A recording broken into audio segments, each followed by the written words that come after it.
Hello students आज हम लोग क्लास 11th का प्लांट फिजियोलॉजी पढ़ेंगे। तो प्लांट फिजियोलॉजी का जो फर्स्ट चैप्टर है ट्रांसपोर्ट इन प्लांट्स, उसको हम लोगों को यहाँ पर पढ़ना है। तो चलिए स्टार्ट करते हैं। तो जो चैप्टर का नेम है वो ट्रांसपोर्ट इन प्लांट्स, ये प्लांट फिजियोलॉजी जो हमारी यूनिट है उसका फर्स्ट चैप्टर है। तो अगर हम लोग बात करें व्हाट टू ट्रांसपोर्ट, यानी कि प्लांट्स में क्या क्या चीज़ें ट्रांसपोर्ट होती हैं, तो बात करें क्या क्या चीज़ें ट्रांसपोर्ट होती हैं, तो प्लांट्स में वाटर, मिनरल्स, फूड, हॉर्मोन्स, इन 4 चीज़ों का ट्रांसपोर्ट होता है। किसका किसका होता है? वाटर का ट्रांसपोर्ट होता है, मिनरल्स का होता है, हॉर्मोन्स का होता है और फूड का होता है। फिर अगर हम लोग बात करें कि इन चारों में से कौन सी चीज़ ऑर्गेनिक है और कौन सी चीज़ इनऑर्गेनिक है, तो स्टूडेंट्स जो चीज़ प्लांट्स जो होते हैं वो अपने अंदर खुद बनाते हैं उसको हम लोग कह देते हैं कि वो चीज़ ऑर्गेनिक है। और जो चीज़ वो अपने बाहर से लेते हैं, खुद अपने आप नहीं बनाते हैं, बाहर से कोई चीज़ ले रहे हैं अपने अंदर, तो उसको क्या कहते हैं कि वो चीज़ इनऑर्गेनिक है। तो अगर हम लोग बात करें कि वाटर कैसा है, वाटर इनऑर्गेनिक है क्योंकि प्लांट्स जो होते हैं वो वाटर को बाहर से लेते हैं। फिर उसके बाद में मिनरल्स जो होते हैं वो इनऑर्गेनिक भी हो सकते हैं और ऑर्गेनिक भी हो सकते हैं, यानी कि मिनरल्स जो होते हैं वो प्लांट्स जो होते हैं वो बाहर से भी लेते हैं और अपने अंदर भी बनाते हैं। जैसे कि इनऑर्गेनिक नाइट्रोजन, तो इनऑर्गेनिक नाइट्रोजन यानी कि ये प्लांट जो है वो बाहर से ले रहे हैं, जैसे कि NO3 और NO2। फिर उसके बाद में अगर ऑर्गेनिक नाइट्रोजन की बात करें तो ऑर्गेनिक नाइट्रोजन यानी कि प्लांट्स खुद बना रहे हैं। तो खुद कैसे बना रहे हैं कि मान लो कि ये एक कोई लेग्यूम प्लांट है, ठीक है, ये मैं एक लेग्यूम प्लांट बना रही हूँ, ठीक है, ये इसकी रूट है, ये इसकी रूट है। तो जो लेग्यूम प्लांट्स होते हैं उनके रूट में ऐसे नोड्यूल्स प्रेजेंट होते हैं।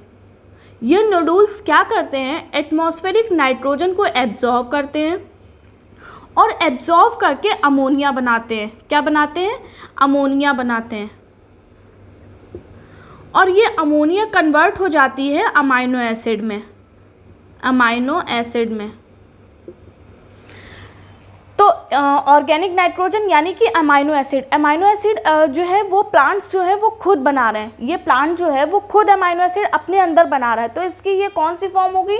Organic form. और जो नाइट्रोजन है वो बाहर से ले रहा है, एटमॉस्फेयर से ले रहा है, तो नाइट्रोजन इसकी कौन सी फॉर्म हो जाएगी? Inorganic form. फिर अगर हम लोग बात करें फूड की, तो फूड में क्या होता है कि फूड जो होता है वो प्लांट जो होते हैं वो खुद अपने अंदर बनाते हैं। सबको ही पता है कि प्लांट्स अपना फूड जो होता है वो खुद बनाते हैं। तो फूड कैसा हो गया? ऑर्गेनिक हो गया। ये बात हमेशा याद रखनी है कि जो प्लांट्स होते हैं वो अपना फूड जो है वो ग्लूकोज की फॉर्म में बनाते हैं, बट जो ट्रांसपोर्ट होता है प्लांट में वो किसकी फॉर्म में होता है? वो सुक्रोज की फॉर्म में होता है। चाहे कोई भी प्लांट हो उसकी स्टोरेज फॉर्म तो डिफरेंट हो सकती है, जैसे कि एल्गी में क्या होता है कि जो उनकी स्टोरेज फॉर्म होती है वो डिफरेंट होती है, डिफरेंट एल्गी में डिफरेंट होती है, बट जो उनकी जो ट्रांसपोर्ट की स्टेज होगी जिसमें वो मूवमेंट करते हैं वो कैसी होगी? वो हमेशा सुक्रोज की फॉर्म में होगी। तो चाहे कोई भी प्लांट हो, प्लांट हमेशा अपना फूड ग्लूकोज की फॉर्म में बनाते हैं और ट्रांसपोर्ट किस फॉर्म में करते हैं? सुक्रोज की फॉर्म में। फिर अगर बात करें हार्मोन्स की, तो हार्मोन्स भी क्या होता है कि प्लांट्स खुद अपने अंदर बनाते हैं, तो इसलिए हार्मोन्स भी क्या हो जाएंगे? ऑर्गेनिक हो जाएगा। फिर अगर हम बात करें डायरेक्शन ऑफ ट्रांसपोर्ट, ये जो चारों चीज़ें का ट्रांसपोर्ट हो रहा है, वाटर का, मिनरल्स का और फूड का और हार्मोन्स का, इनका जो ट्रांसपोर्ट हो रहा है इसकी डायरेक्शन क्या है? ये किस डायरेक्शन में मूव करते हैं? तो अगर हम इनकी डायरेक्शन की बात करें तो डायरेक्शन से पहले हमको जाइलम और फ्लोएम के बारे में समझना होगा। तो देखो, एक होता है प्लांट के अंदर जाइलम होते हैं और फ्लोएम होते हैं। तो जो भी चीज़ हमारे जाइलम से, ये मान लो ये जाइलम है, ये एक पाइप है और ये क्या है? जाइलम है, ठीक है। पाइप लाइक जाइलम नहीं होता, ये मैं तुम लोग को केवल समझाने के लिए यहाँ पे बता रही हूँ कि ये मान लो कि एक जाइलम है, तो जाइलम से जिस भी चीज़ का ट्रांसपोर्ट होगा वो हमेशा यूनिडायरेक्शनल होगा। जाइलम से जिस भी चीज़ का प्लांट में ट्रांसपोर्ट होगा वो हमेशा यूनिडायरेक्शनल होगा। यूनिडायरेक्शनल मतलब होता है कि सिंगल डायरेक्शन में, यानी कि जाइलम से कोई भी चीज़ जाएगी वो केवल सिंगल डायरेक्शन में जाएगी। ठीक, अब हम बात करें कि जाइलम से जाता क्या है, तो जाइलम से हमारा water always moves from xylem, water always moves from xylem. ठीक है, तो कैसे जाएगा, रूट टू लीफ जाएगा, रूट टू लीफ जाता है, क्योंकि क्या करते हो, सॉइल में पानी डालते हो, रूट एब्जॉर्व करती है और जो भी प्लांट के जो भी पार्ट्स होते हैं रूट से जो है वाटर जाइलम के थ्रू उनमें पहुंच जाता है। फिर जाइलम से अगर बात करें तो कुछ मिनरल्स भी जाते हैं, कुछ मिनरल्स जो होते हैं वो जाइलम से भी मूव करते हैं और फ्लोएम से भी मूव करते हैं। मोस्टली क्या होता है कि जाइलम से ही मूव करते हैं मिनरल्स, बट कुछ कंडीशन में मैं आप लोग को बताऊंगी कि कौन सी ऐसी कंडीशन होती है जब मिनरल्स जो होते हैं वो फ्लोएम से भी मूव करते हैं। तो ये हो गया जाइलम का। जाइलम से क्या मूव करता है, water always moves from xylem, और उसके बाद में कुछ मिनरल्स भी जो होते हैं वो मोस्टली मिनरल्स जो होते हैं वो जाइलम के थ्रू मूव करते हैं। फिर उसके बाद में अगर हार्मोन्स की बात करें तो हार्मोन्स जो होते हैं वो कुछ जो होते हैं वो जाइलम के थ्रू मूव करते हैं और कुछ जो होते हैं वो फ्लोएम के थ्रू मूव करते हैं। एनसीईआरटी में लिखा हुआ है कि जो सम हार्मोन्स जो होते हैं वो स्ट्रिक्टली पोलर डायरेक्शन शो करते हैं। पोलर डायरेक्शन का मतलब होता है यूनिडायरेक्शनल, यानी कि जाइलम से जाएंगे तो वो जाहिर सी बात है कि यूनिडायरेक्शनल ही मूव करेंगे। फिर उसके बाद बात आती है फ्लोएम की। तो फ्लोएम में जिस भी चीज़ का ट्रांसपोर्ट होगा वो हमेशा मल्टी डायरेक्शनल होगा। कैसे होगा कि ये मान लो एक प्लांट है, उसमें क्या होता है कि ये एक जाइलम है और ये एक फ्लोएम है। ये मैंने पाइप बना दी है, पाइप लाइक कुछ भी नहीं होता है, सेल्स होती हैं। मैं केवल आप लोगों को समझाने के लिए बता रही हूँ कि ये जाइलम है और ये फ्लोएम है। ठीक है, यहाँ पे ये हमारी लीव्स लगी हुई हैं, ये लीफ है, ये लीफ है और ये हमारा फ्रूट लगा हुआ है। प्लांट में फूड जो होता है वो कौन बनाता है, लीफ बनाती है। तो लीफ से फूड रूट को भी चाहिए, क्योंकि रूट तो अपने आप खाना अपना बना नहीं पाती है, तो उसको रूट को भी देना है। लीफ खाना बनाएगी, वो किसको देगी, रूट को देगी, और किसको देगी, फ्रूट को देगी। तो यानी कि लीफ से जो है नीचे रूट में भी फूड आ रहा है और ऊपर फ्रूट में भी जा रहा है। तो फ्लोएम से जो है फूड का डायरेक्शन जो कैसा हो रहा है, मल्टी डायरेक्शनल हो रहा है। फ्लोएम से जो भी चीज़ मूव करेगी वो मल्टी डायरेक्शनल करेगी। जैसे कि जाइलम के लिए होता है कि वाटर केवल जाइलम से मूव करता है, वैसे फूड केवल और केवल फ्लोएम से मूव करता है। फूड केवल और केवल किससे मूव करता है, फ्लोएम से मूव करता है। मिनरल्स किससे मूव करते हैं, जाइलम से भी करते हैं और फ्लोएम से भी करते हैं। फ्लोएम से किस कंडीशन में करेंगे ये मैं आप लोग को बताती हूँ। जैसे कि आप लोगों ने एक वर्ड सुना होगा सेनेसेंट लीफ। सेनेसेंट का मतलब क्या होता है, सेनेसेंट का मतलब होता है ओल्ड लीफ, यानी कि जो लीफ है वो अब ओल्ड हो गई है, बूढ़ी हो गई है, उसको अब क्या है, उसकी डेथ हो जानी है। तो जब बूढ़ी हो जाती है लीफ, उसकी डेथ होने वाली होती है, तब हम लोग क्या करते हैं कि उस लीफ में से हम लोग मिनरल्स निकाल लेते हैं।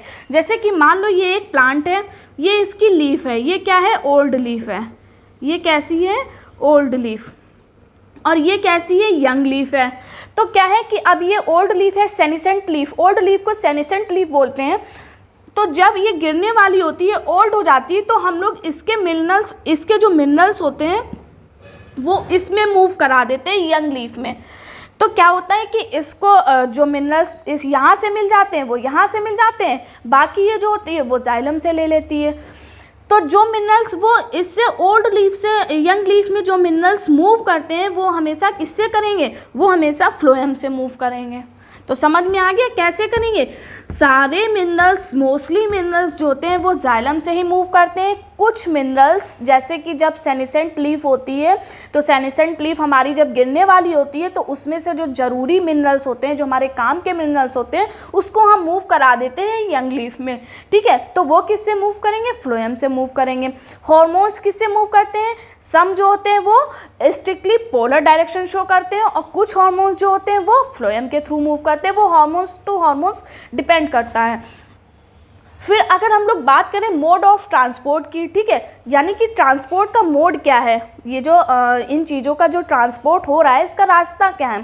तो देखो, एक तो कोई भी चीज़ इनमें से, जैसे ये जो चीज़ों का मूवमेंट हो रहा है, एक तो क्या होगा कि कम दूरी का ट्रांसपोर्ट होगा, ठीक है, इनको कम दूरी का ट्रांसपोर्ट करना होगा। एक क्या होगा कि ज़्यादा दूरी का ट्रांसपोर्ट करना होगा। तो कम दूरी के ट्रांसपोर्ट को हम लोग शॉर्ट डिस्टेंस ट्रांसपोर्ट बोलते हैं, और जो ज़्यादा दूरी का ट्रांसपोर्ट होता है उसको हम लोग लॉन्ग डिस्टेंस ट्रांसपोर्ट बोलते हैं।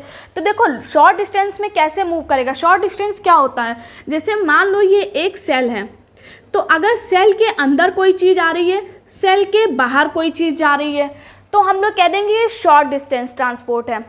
अगर मान लो ये सेल है, कोई चीज़ cell within cell move कर रही है, मान लो ये एक सेल है, कोई चीज़ इसी के सेल के अंदर यहाँ पे थी और इसको यहाँ पे जाना है, तो वो उसको हम लोग क्या कहेंगे, शॉर्ट डिस्टेंस ट्रांसपोर्ट।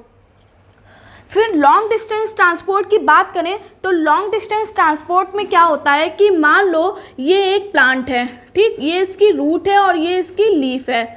तो अगर पॉइंट ऑफ एंट्री और पॉइंट ऑफ यूज़ एक दूसरे से काफ़ी दूरी पे हैं, पॉइंट ऑफ एंट्री और पॉइंट ऑफ यूज़, जैसे कि वाटर क्या करता है, रूट एब्जॉर्ब करता है और देता किसको है, रूट से वाटर को कहाँ जाना होता है, लीफ में, ठीक है। तो जब पॉइंट ऑफ एंट्री और पॉइंट ऑफ यूज़ एक दूसरे से काफ़ी दूरी पर होते हैं तो उसको हम लोग क्या बोलते हैं, लॉन्ग डिस्टेंस ट्रांसपोर्ट, ठीक। अब हम लोग अगर बात करें कि ये होता कैसे है, ये मैंने बता दिया कि शॉर्ट डिस्टेंस ट्रांसपोर्ट क्या होता है, लॉन्ग डिस्टेंस ट्रांसपोर्ट क्या होता है। अब ये होता कैसे है ना, तो इसके लिए हम लोग पढ़ेंगे कि शॉर्ट डिस्टेंस ट्रांसपोर्ट कैसे होता है। ये 4 प्रोसेसेस के थ्रू होता है, डिफ्यूज़न और सिंपल डिफ्यूज़न, सेकेंड हमारा है फैसिलिटेटेड डिफ्यूज़न, और थर्ड है एक्टिव ट्रांसपोर्ट, एंड फोर्थ है साइटोप्लाज्मिक स्ट्रीमिंग।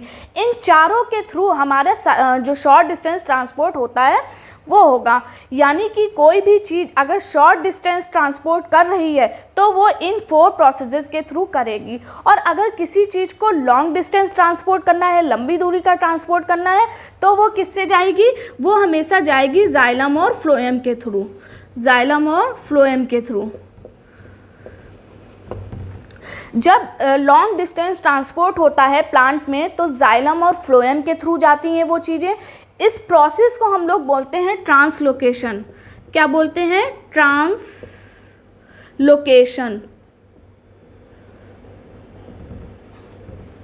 ठीक है।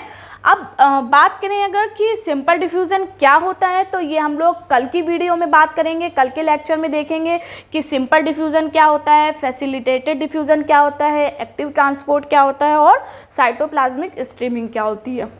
तो आज की वीडियो में इतना ही, आज के लेक्चर में इतना ही, और कल हम लोग नेक्स्ट लेक्चर में ये प्रोसेसेस देखेंगे कि कैसे हमारा शॉर्ट डिस्टेंस होता है।